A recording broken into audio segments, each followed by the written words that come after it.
Now, at the end of last October, the beginning of November, I took a trip. I took a trip, a journey to a country that I'd been to twice before. The name of the country is Argentina, Silverland. And in my childhood, it was very famous because there were always lots of movies about Argentines and about Argentina, and they all featured either gauchos or very rich landowners like Fernando Lamas, who were loaded with money. If any country was rich, do you understand? If any country was rich, it was Argentina. They were selling beef to the left and beef to the right, and they were making money, and they were going to Paris, and even Rita Hayworth wanted to go down there. So, I mean, it was just a wonderful, wonderful place. And I'd always wanted to go to Argentina because I'd heard about Buenos Aires, the Big Apple. And I'd heard about the Opera House and the grand boulevards and the fact that it may be more beautiful than Paris. So I couldn't wait to go. My first time was in 1976.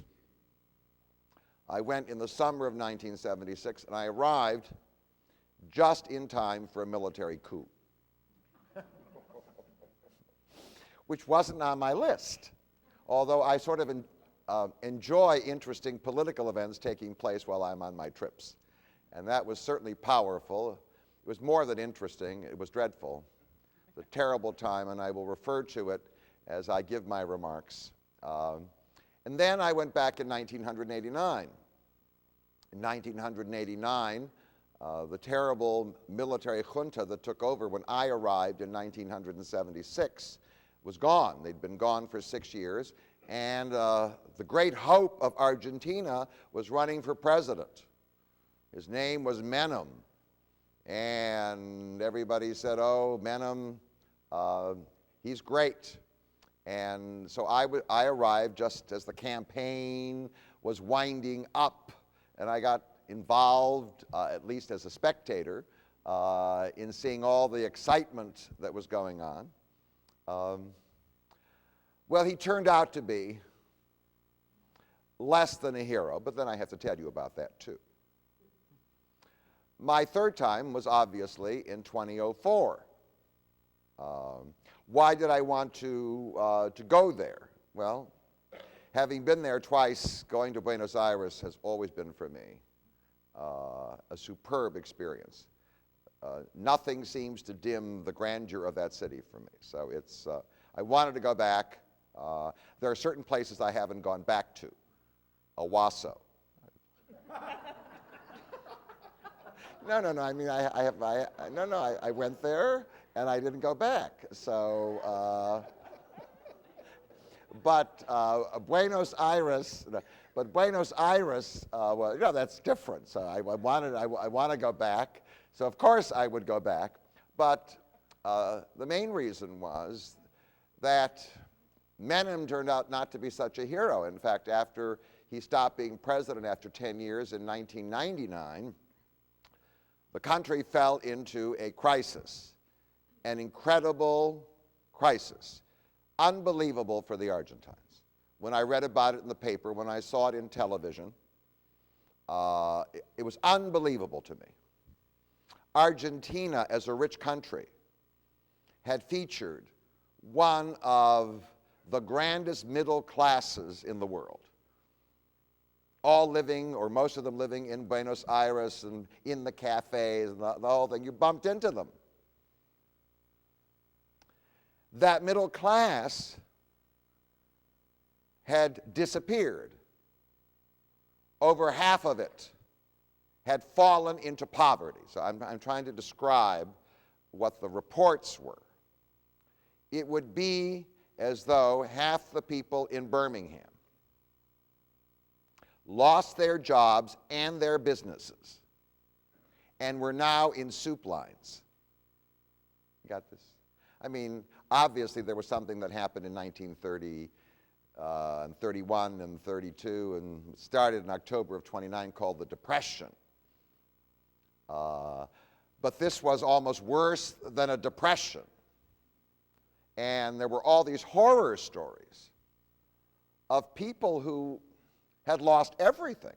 They couldn't even keep their business together. They were now on public relief, except there was no public relief.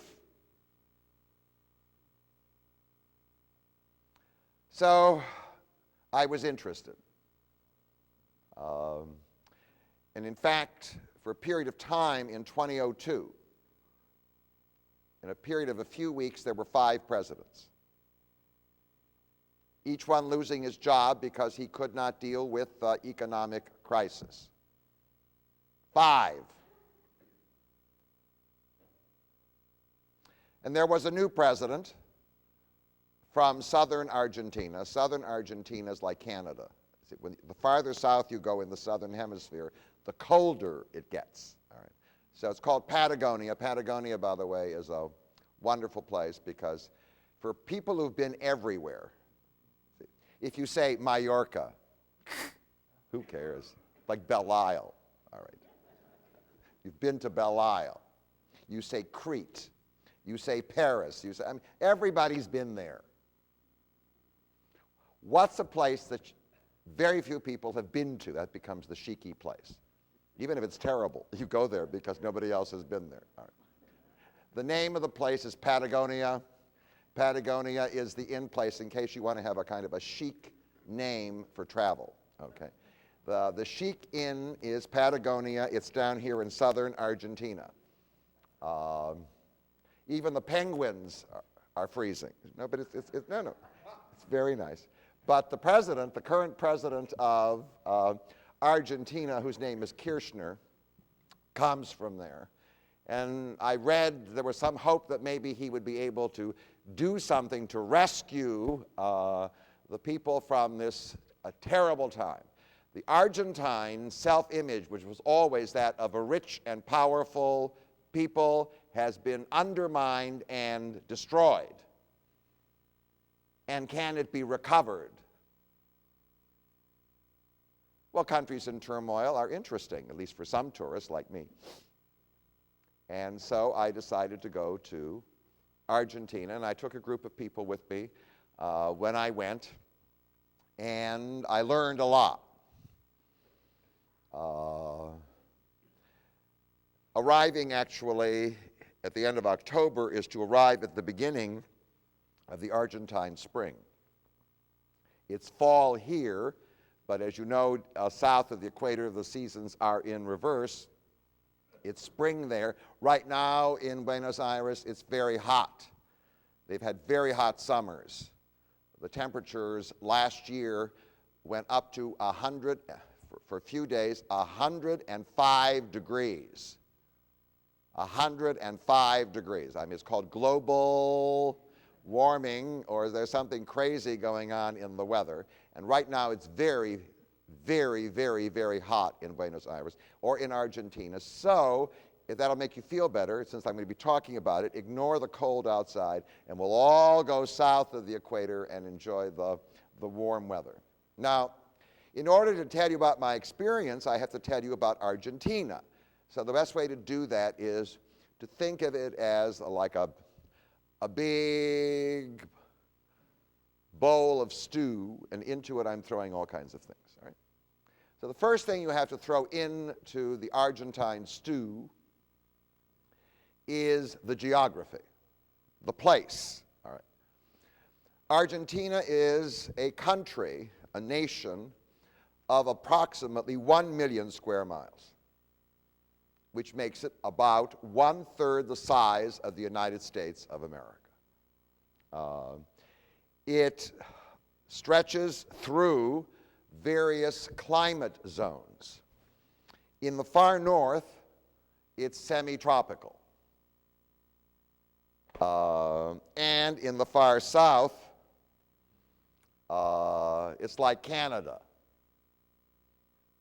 In fact, if you want to take a trip to Antarctica, you can leave from Ushuaia, which is way, way, way, way, way, way, way down at the bottom, do you understand, of the place. So now, if you look at Argentina, the heart of it, where most of the people are, is what we call the great river system. Before it was called Argentina, the place was called the Rio de la Plata, the River of Silver, or it's another name, Silver River, but whatever. Where Buenos Aires is, there is this huge river mouth. It's so wide you can't see to the other side of it. And the reason is that into it pour the waters from 5 rivers. They're all, one's coming from the west, one's coming from the north, one's coming from the northeast, whatever. They're all coming. The Uruguay, the Paraguay, the Paraná, they're all coming there, and then they all open. One of the reasons why Buenos Aires is such a great place, if you're engaged in trade, it's at the mouth, do you understand, of all these rivers. So all the goods coming down all these rivers have to end up there. So, and the river system features plains around it, which are fairly fertile. The most fertile part of the plain area has a name. It's called the Pampas. And the Pampas are on the whole to the west of Buenos Aires. I mean, it's among the most fertile territory in the world. If you're a cow, you can only get fat. It's the only alternative. I mean, you can't stay thin on the Pampas. If you're a sheep, you can only get fat. You can only prosper. If you're a grain of wheat, you're going to grow very tall. It's incredibly fertile territory. And it's part or attached to what I call the river system. Now, the river system is surrounded in the north by the Chaco, the Gran Chaco, which also passes into Paraguay and Bolivia. It's this desert, which most of the time looks like scrub desert, the kind of desert you would find in Arizona, that place. And it varies, and it goes on and on and on. And then on the other side are the mountains. They're a continuation of the Rockies. You know, there's a mountain chain that starts way up with the Rockies, goes down through Mexico, comes down through Central America, and then is called down here, whatever it is, it's called the Andes. And the Andes are generally, their peaks are higher than those even in the Rockies. And so these are magnificent mountains as you get toward them. If you go through the mountains, on the other side is another country called Chile. But the mountains, or a good part of the mountains are there. I mean, one of the best ski resorts in the world is in the Andes called Bariloche. So, and then underneath the fertile area is this colder flat land, which is now the chic-in place to go to, which is called Patagonia. Got it? So you got that river system, and then you got the things surrounding it, and that's what used to be called the Rio de la Plata, the viceroyalty under the Spanish of the Rio de la Plata, or Argentina. Throw in the Indians. The original people that lived in Argentina were Indians. They had various names. Up here, there's the Guarani. Around what today is Buenos Aires, or were the Puelche. And down here in Patagonia, there were the Tehuelpe, and they were accused. I have no verification, but the reports are that they were cannibals. Whatever it was, they were fierce. Living in that weather, they were fierce. And in fact, one of the reasons why it took a long time to settle white people in the area was they were terrorized. They were afraid to go. The first settlement of Buenos Aires, which was made in 1536, was abandoned because they were attacked by the Indians. And it wasn't until 1580 that the city was rebuilt. And it took another 2 centuries before the interior was effectively penetrated by Europeans. All right? Now, today, you're not going to find any. 95% of all the people in Argentina are white. So obviously you know what happened to the Indians. They were simply exterminated. They were mainly exterminated in a major campaign that took place at the end of the 19th century. There were various people involved, President Sarmiento and others, and they simply, they regarded them as savages in the same way that the people in North America regarded them as savages. They were in the what? In the way, on the land, and here was this fertile land, and you couldn't go and settle it because, who knows, some raiding party would show up. So they were just exterminated. In most other Latin American countries, they weren't exterminated. They became the foundation of the population. In Mexico, they weren't exterminated. Most of the people in Mexico are this mix of what we call Indian and European. The word we use for it is mestizo. Only 3% of the people in Argentina are mestizo. So whoever was there at the beginning is gone. Now, you will see Indians in Buenos Aires. They're generally imported from Paraguay. They're Guarani, and after all, in Recoleta, you don't want to clean your own house, do you? So somebody has to clean your house. So what you do is you import Indians. I mean, this is how things change. Do you understand? The social environment changes because you have to import people to do menial work that you don't want to do anymore. But for a long period of time, they were just what? They were gone. They were there, and there are memories of them, but they're gone.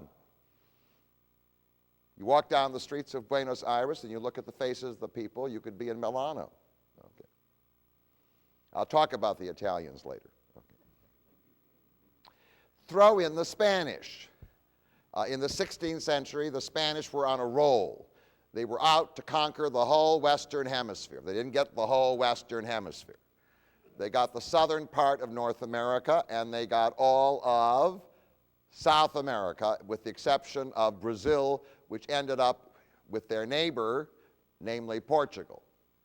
So they came to the mouth of the Rio de la Plata, and they settled down there, and then the Indians came, and so they pulled up their stakes. Then they came back.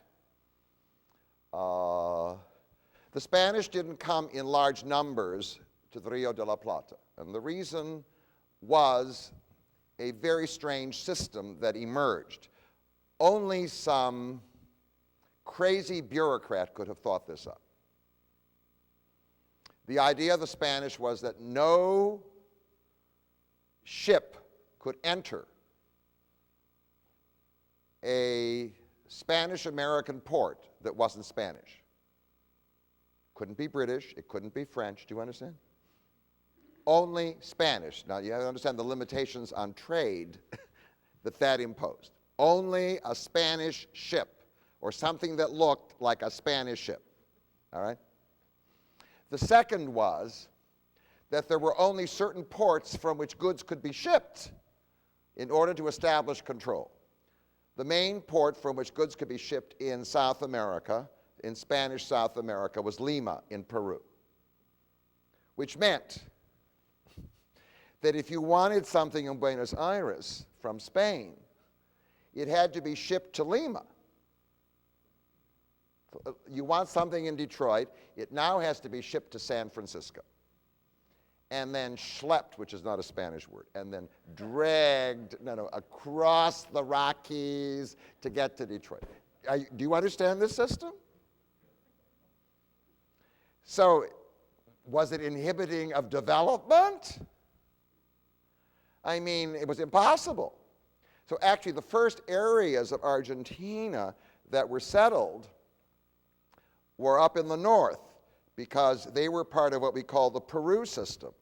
This is in the Andes, and that's where they found silver. And the silver was taken to Lima, and then from Lima it was taken all the way ultimately to Spain. So Buenos Aires, which had the best location of almost any port in the world, the southern hemisphere, was unused. And there were some people back in Madrid making these regulations, which they thought were good for Spain. Whatever it was, the Lima lobby.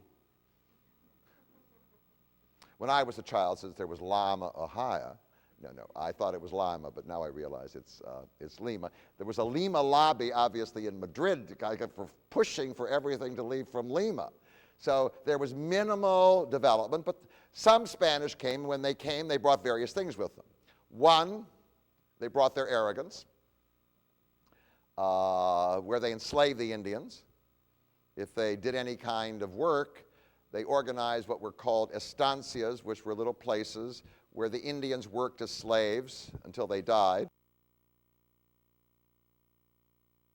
and grew things for them. They brought the Spanish language, which has remained the language of most of South America, and they brought the church.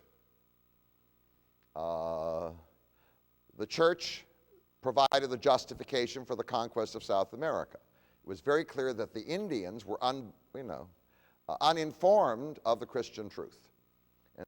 And so that they wouldn't end up in hell, they need to be conquered and told the truth. So in fact, the missionaries came, and overwhelmingly, the people were converted to Roman Catholicism, which has remained the established religion of the area. Along the way, they acquired large parts of the land.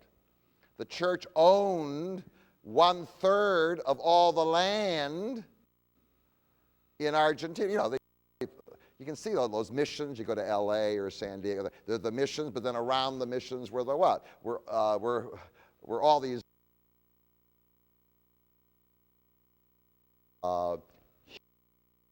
huge pieces, swaths of land, which belonged to the church. They, in fact, were part of the ruling class. Were Spanish. Their social connections were with the Spanish landowners, whoever they were. In time,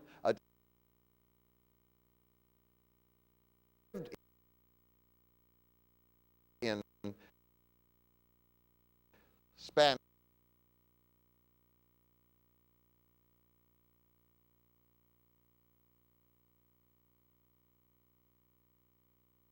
who live back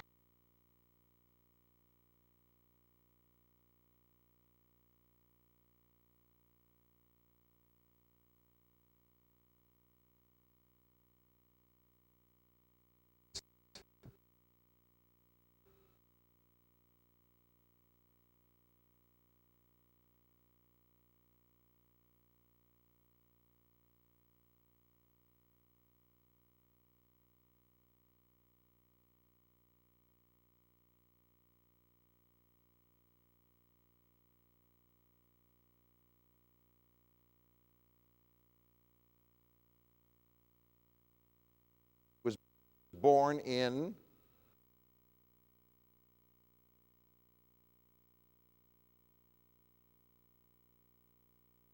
as the Englishman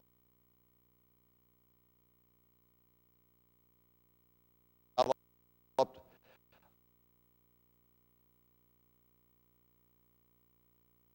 who